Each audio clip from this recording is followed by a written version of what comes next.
Welcome back to the GSMC College Football Podcast, presented to you by the GSMC Podcast Network.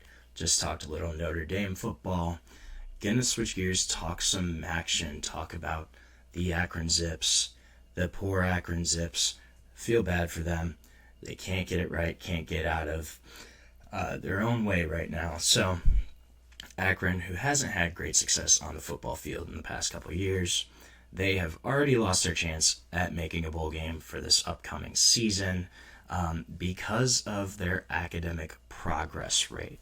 So what the academic progress rate is basically every academic year, every Division I sports team, they have the academic progress rate, and we'll just call it APR for ease of mind and speaking. So every D1 sports team's APR is calculated just with a simple formula. So scholarship student athletes can earn 1 point for staying on course for a degree in their chosen major, and 1 point for being retained or graduating at the end of each academic term. So not hard, basically. You just have to stay on track in your school and still be at the school the next year. And then for schools that don't offer athletic scholarships, recruited student athletes are also tracked here. So this is the fourth consecutive year of publicly reported APRs. They did have a 1-year hiatus due to COVID-19, the pandemic. In 2022, the D1 board approved the release of APR scores. They voted to continue the suspension of program penalties at that point. But this was all kind of scheduled to return in spring last year. They decided not to enforce it. The loss of access to postseason competition for teams that scored lower than 930 last year. They offered kind of a conditional waiver due to the lingering impacts of the pandemic. But normal operations are back this year, so any team below that 930 benchmark, no bowl games for you. And unfortunately for the Akron Zips, that has what occurred this week, this upcoming year. They scored lower than a 930, and they will not even be eligible for a bowl game. Were they going to make one? Probably not. Still, though, they don't even have a shot at this point.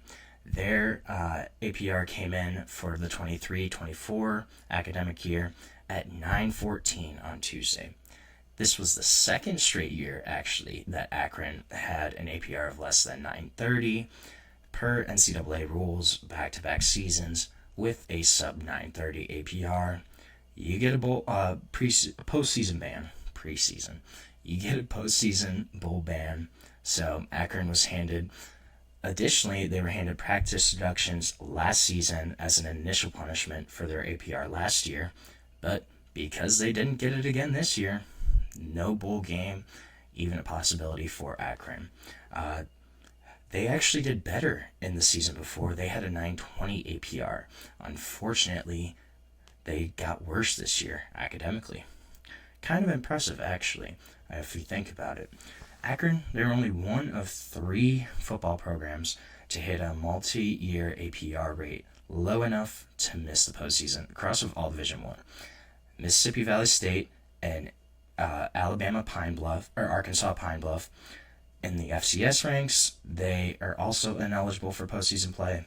And then Florida A&M, Missouri State, Murray State, Utah Tech, they all got practice time reductions for their APR rates. This has been a problem for Akron, actually, the past couple of years. Haven't reached it this past academic year, didn't reach the mark the year before, and was pretty close the year before that, too. First FBS school since Idaho in 2014 to get a postseason ban for a low academic progress report. But on the football field, let's be honest, this probably wasn't going to make a whole lot of difference for Akron's upcoming season. Akron has been really rough the past couple of years. In 2022, 2023, they went 2-10 both of those years. They actually showed a little bit of progress this past year. They went 4-8. Joe Moorhead's third season as a head coach. Joe Moorhead is a guy that actually was considered a really great hire for Akron, a guy that at one point had coached in Mississippi State, a guy coached in the SEC, coming back to the MAC. His wife's from around that area, so he had ties to the area. It made a lot of sense to go after Joe Moorhead for Akron to try to kind of revamp that program. But this is a team that hasn't had a winning season since 2015 when they went 8-5. Haven't been to a bowl game since 2017 when they went to the Boca Raton Bowl, finished 7-7 that season. So a program in Akron that, despite this ban, not really sure how much it would have affected Akron. I kind of feel bad for the Zips, honestly.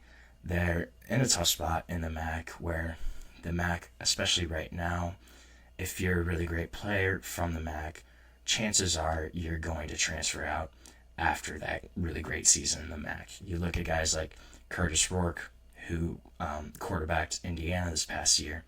He was an Ohio University transfer.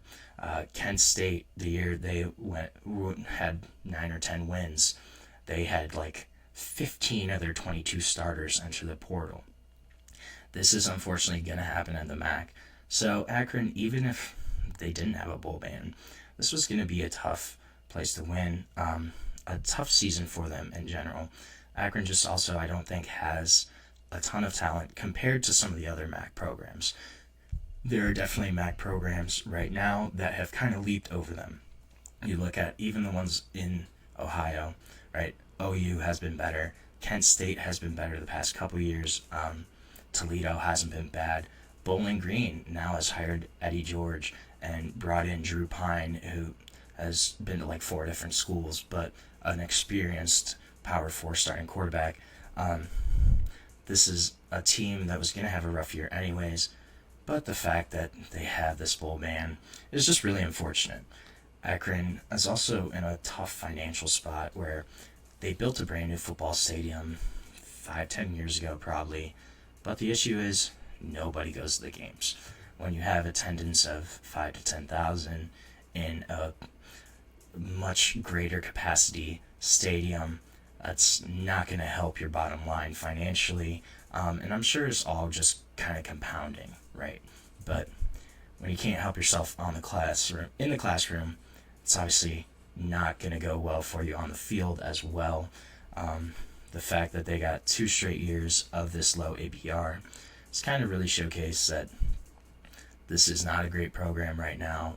Program in flux. Feel bad for the Zips because there is potential for them to be a decent MAC team.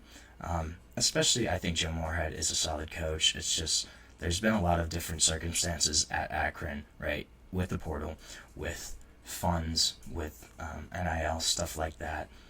The stadium renovation. There's been a lot of different factors that have kind of all contributed to Akron's poor performance. But a school that, unfortunately, they're not even going to get a chance to compete for a bowl game this year. Hopefully, they get their APR up this next academic year so that they can be eligible in 2026 and potentially maybe come back up on the upswing. We'll see. The MAC is crazy. That's why we love MACtion. One of my favorite conferences to watch for sure. So we're going to take another short break on the show. When we come back, we're going to get into some Big Ten quarterbacks, talk about the bottom guys here. We're going to go about 18 to 14, discuss who I think is ranked where and why. But we're going to get into that in a minute on the GSMC College Football Podcast.